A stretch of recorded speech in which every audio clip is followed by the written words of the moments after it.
Welcome back to Data Driven Leadership. I'm your host, Jess Carter. Today, we have Shaina Cavazos, Director of the Office of Education Innovation at the Indianapolis Mayor's Office. Let's get into it. Shaina, welcome. Thank you so much, Jess. I'm excited to be here.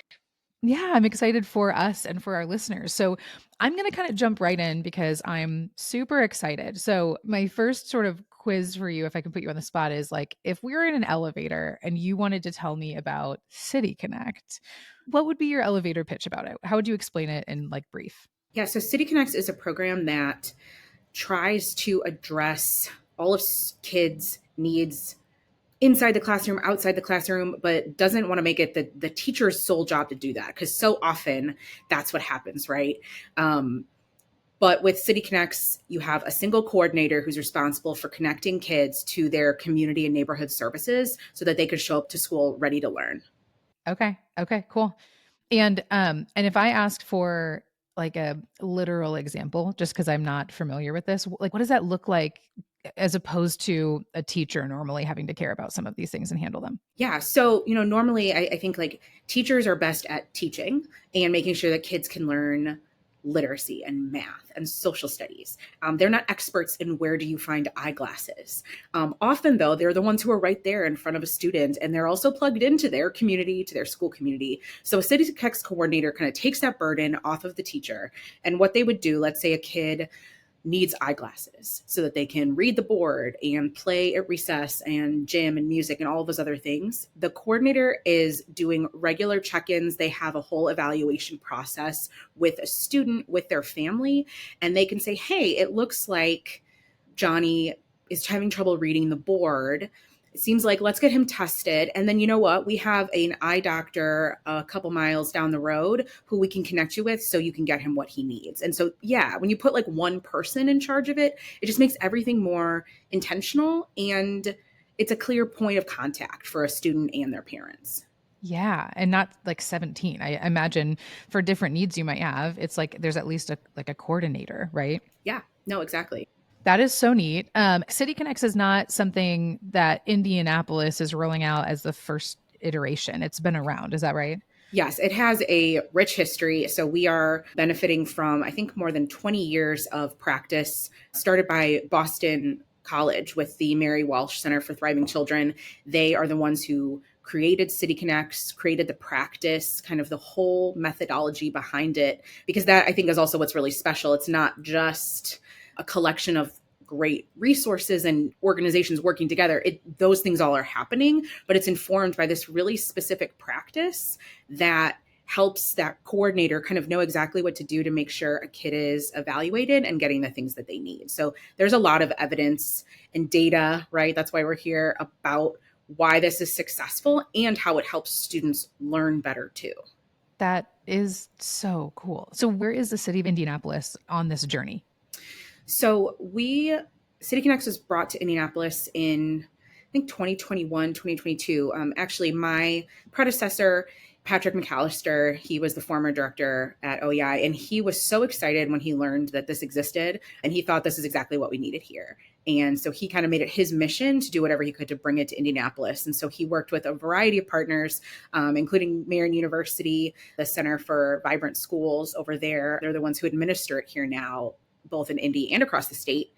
And he just started kind of making the case that we really need this kind of program here. And so it kind of timed out fortuitously, because at the city, we had the American Rescue Plan funding, which was allowing us specifically to try to address the needs of kids in this post-COVID world. And so, thanks to Mayor Hogsett, thanks to the City County Council, who approved our ability to invest in City Connects as part of all of that rescue plan funding, we were able to fund a program in Indianapolis for 3 years. So we're in year three with about a dozen schools kind of on the far east side of the city, but Marian University administers it across Marion County and statewide. So we're kind of part of this larger network. And I'd say we're still pretty new compared to what all the research the folks in Boston have done, but I think well on our way to seeing some really exciting results. That's amazing. So, and again, if I'm asking questions where you're like, we're not there yet, that's okay.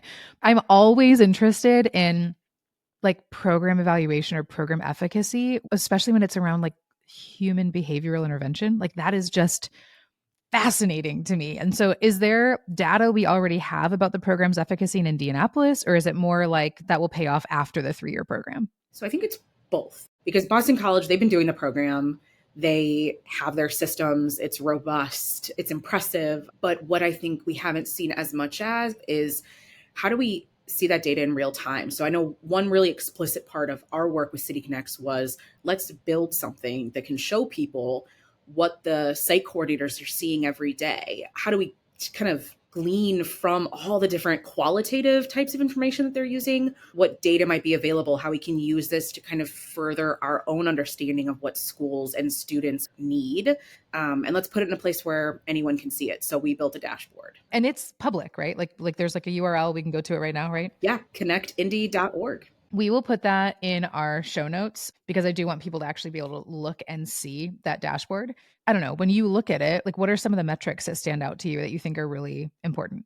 It's kind of hard to pick, which is, I'm sure the answer everybody says always, right? I really love the student interest data, because I think a lot of times when we're talking about supporting kids in school, we're thinking a lot about things like tutoring or things that are very academic in nature, or mental health services, counseling. Very, very important things. We know kids need that support, but there's also so much joy and happiness that happens in schools that isn't around like always solving a specific problem. And I really love that with this dashboard we can show what kids love. So if you look at the interest data in particular, you'll see video games, basketball, cooking, art. Kids have so many different interests. And what the dashboard has showed us too, with the 2 years of data we have available, is that for the most part, the services that kids are receiving are enrichments. They're, things that are addressing those interests and like the places that they really want to grow and develop as people, in addition to the needs that they have, maybe that are healthcare related or tutoring or things like that. So I love that we can show what kids want in addition to what we think that they need. Man, I'm fascinated. I'm staring at it right now as we talk. It really is so cool. And I'm probably inferring this, but maybe I just haven't read it yet. And I'm gonna make sure that I'm saying accurate things. What I like about what this tells me about the program is there is this sort of marketplace between what students need to thrive and us acknowledging what they already say are their interests. So it's like a needs and interests marketplace where if we're going to try to connect the dots about their needs, there's also a tangible place to go to anticipate how we might meet those needs in a way that would align to their strengths. Am I making this up? Is that reasonable? No, I think those are like exactly the kinds of dots that we're wanting people to connect, because so much of providing services and even philanthropy is just based on what adults think might be true. Well-intentioned adults who care about helping kids. But, in this case, we have survey data. Site coordinators do a lot of work understanding what's going on with a particular student and their family. And, of course, we're protecting everyone's privacy. Nothing is identifiable. But like, you could go and see at a school, what are top interests at that school? And so it's no longer this like black box of, oh, I have resources to provide, whether it's because I work in the community providing some kind of service or I am a philanthropic partner. What do I do with it? Well, you can go here and see these are the needs in my neighborhood, some of my neighborhood schools. It's just not a mystery anymore. And I love that we can uncover that to help really make sure that the connections that are happening are intentional and just really get where they need to go. I think it's more targeted as part of the benefit here. Absolutely. Well, and like, I think we're heading this direction, but like one of my questions was going to be, how can that data empower donors and funders to make more informed decisions about supporting schools in economically disadvantaged areas? I mean, I think it exists. They can look at it. I think that if you're, someone doing development work in Indianapolis and education is a priority, you should get on this dashboard today if you can and take a look at what's happening in your area. I think you can both use it in a way that helps you maybe provide some additional rationale or support to decisions that you're already maybe making or projects that are already happening, or could be part of the agenda setting that you and your colleagues are doing for the future. We just see such an opportunity in making a version of this data available that just hasn't been done before, and just having it be as specific as we can get to drive whatever that is. And so I have a good example that this isn't causal, but I think it illustrates how this can be pretty powerful. So we know that based on the interest data, we can see that there are kids in the city, and one of their top interests is cooking, which, as like a really avid cook myself, I think that's super cool that kids are getting interested in that. So if I'm a philanthropic partner, how do I make that happen? If I'm a policymaker, whether at the city or somewhere in the state or in a community, how can I help drive cooking? Well, what that tells me is that I know, as someone who works for the city of Indianapolis, that one of our newest family center, Frederick Douglass Family Center, has a kitchen, a community kitchen in it. And it's a really beautiful, the whole facility. I mean, it's been a wonderful opportunity for that neighborhood. But I know that kids are now interested in cooking. So I really want to make sure that they know that this place exists and that kids and their families who live nearby or really anywhere in the city can take advantage of it. That's a real thing that I kind of, as we were creating the dashboard, working through this data, a light bulb went off for me. And I'm like, wait, I can connect them better to this city service, this city resource that is going to feed directly into the interest that they have. Oh, for sure. Yeah. So I love that one. And I'm super excited to let everybody know. Well, okay, it just helps me to hear you connect the dots because sometimes I think there's dashboards that exist and they get published and people are like, of course, ta-da, like of course you should use this data. It's so meaningful. But it's like sometimes it does help to have someone be like, so this is how we might use it. I tripped over the section of it on barriers to services and service gaps. How unbelievably helpful that somebody might need something, but if you know that they have transportation issues or their family doesn't speak English or whatever, like their insurance isn't accepted. I mean, that would be an amazing place for somebody who's looking to make a difference in disadvantaged economic areas to go see what are the actual barriers and how do we fund the right things to reduce the barriers, right? Yeah.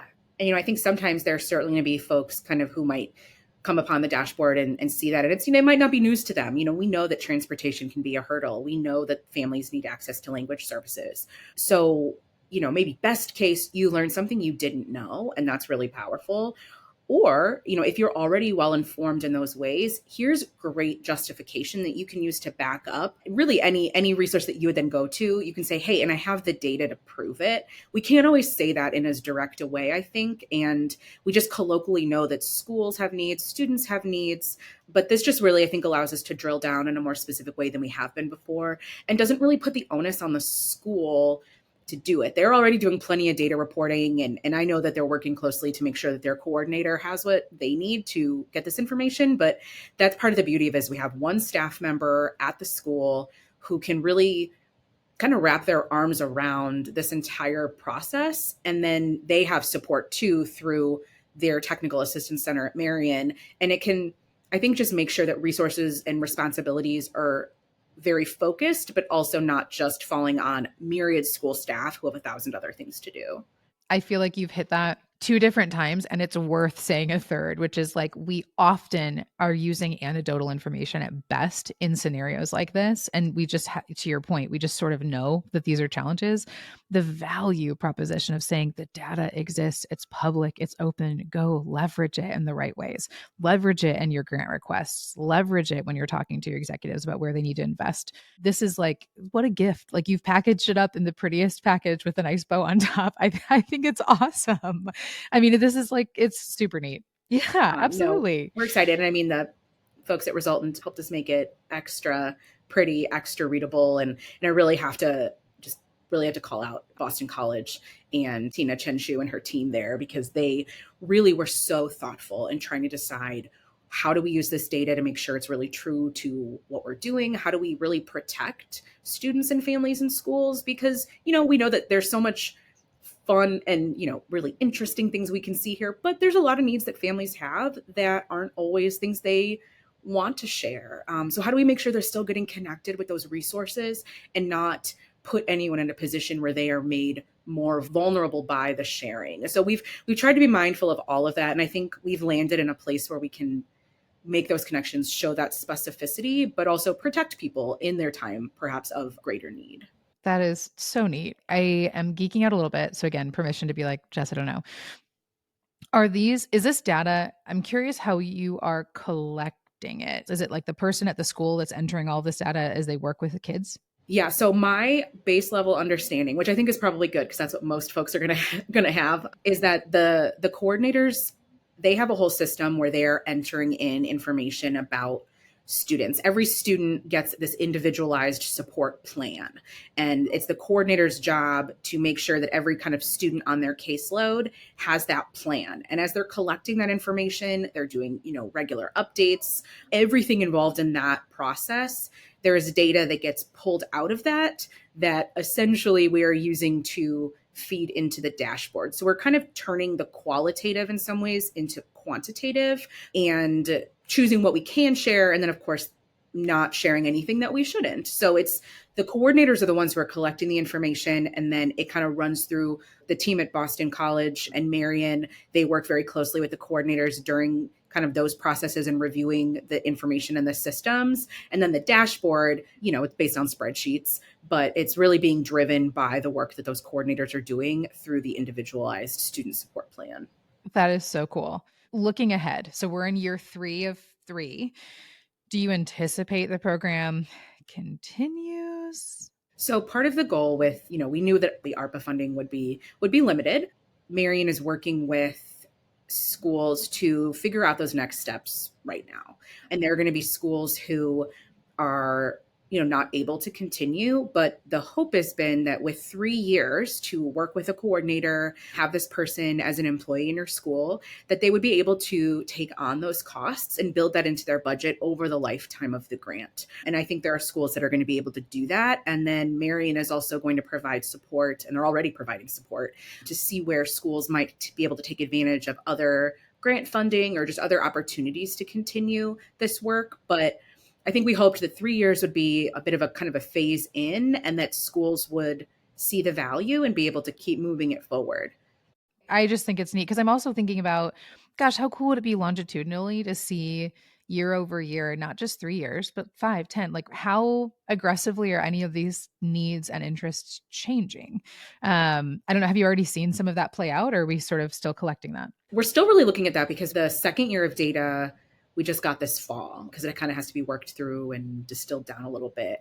But already, I mean, I'm a former reporter. I love geeking out over data too, and I love seeing change over time. And I think, again, it's a great way to kind of affirm things that we think we know, and then inevitably reveal things to us that we haven't even thought of yet. So I'm excited to see how student interests change. I'm excited to see as, schools get, other access to things in the city, how do some of those barriers change?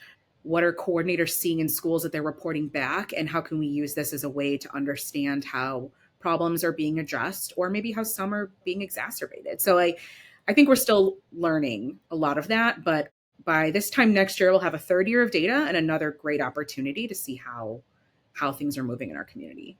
So then when I think about maybe other school districts or schools or cities that want to do something like this, do you have any advice you'd give them? Like, what do you wish someone had told you, or maybe you got advice?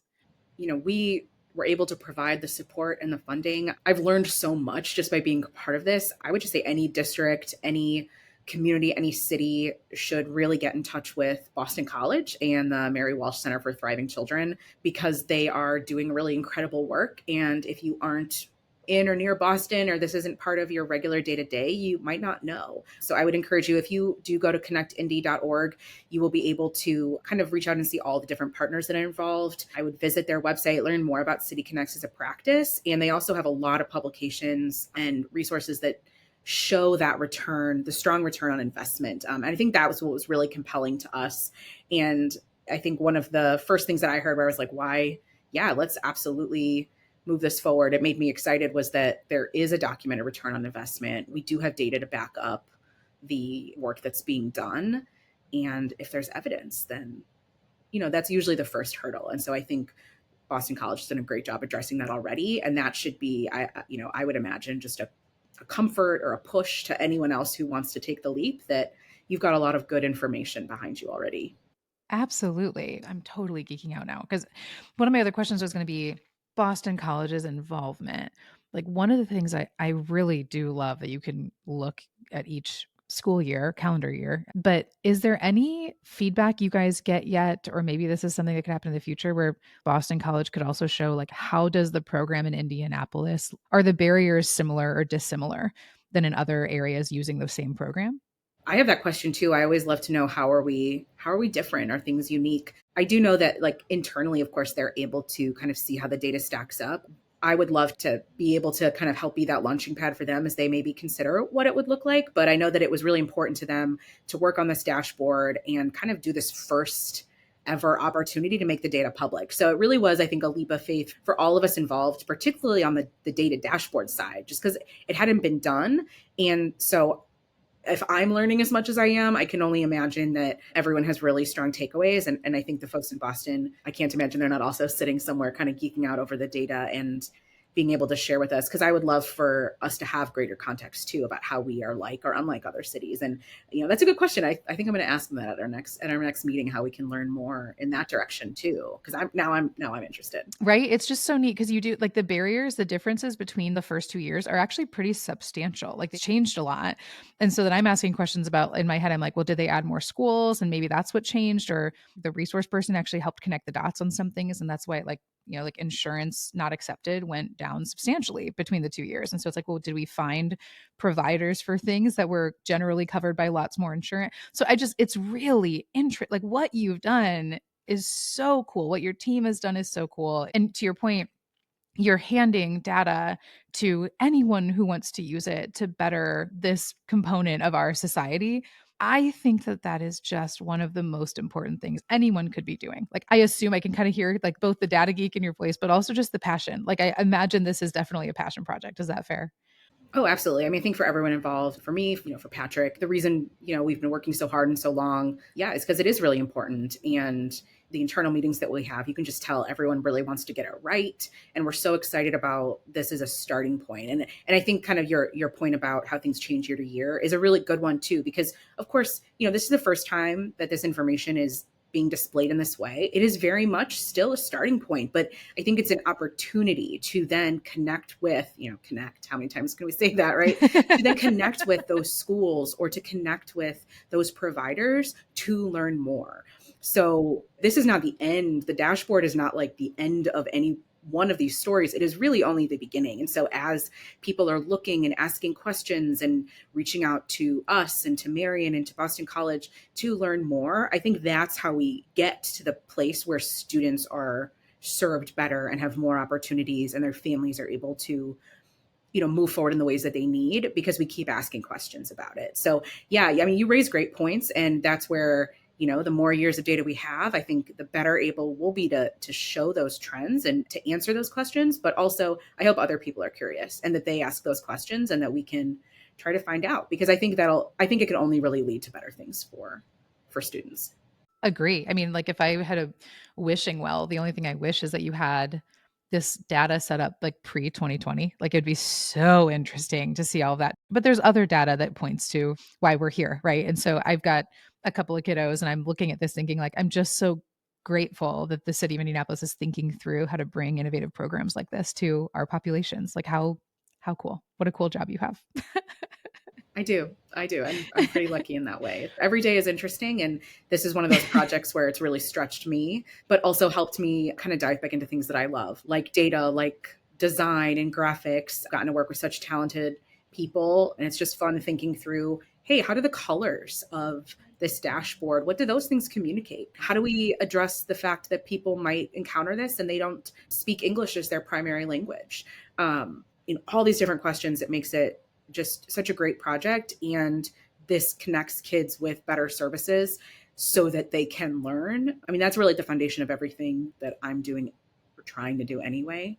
And that's this got to be another project that adds to it has been a great opportunity. Yeah, that's so cool. I mean, because there's a lot of times people will spend, it's like they're either in the classroom because they care about kids learning, or they get to do sort of, I would call it like more holistic insights policy, right? But this feels a little bit like you get to kind of be really involved in like the micro and the macro. There's a little bit of play at both in this program. And I think that that's super neat. Okay, before we wrap up, is there anything we haven't talked about that we should? I actually think we've covered quite a bit. No, I don't think there's anything I'd add. Okay, then let me ask you this. If people want to learn more, we will put the dashboard in our show notes. But if they want to follow you, are you on LinkedIn? Is there somewhere they can follow you to keep up with what you're doing? They can. I'm LinkedIn under my name, Shaina Cavazos. You can also learn more about our work at OEI, Office of Education Innovation.indy.gov. And in the dashboard, like I said, you can have access to all of our other partners and learn more about City Connects and all the great work that they're doing too. That is awesome. Okay, Shaina, thank you so much for being with us today. Yeah, thanks, Jess. Thank you guys for listening. I'm your host, Jess Carter. And don't forget to follow the Data Driven Leadership wherever you get your podcasts and rate and review, letting us know how these data topics are transforming your business. We can't wait for you to join us on the next episode.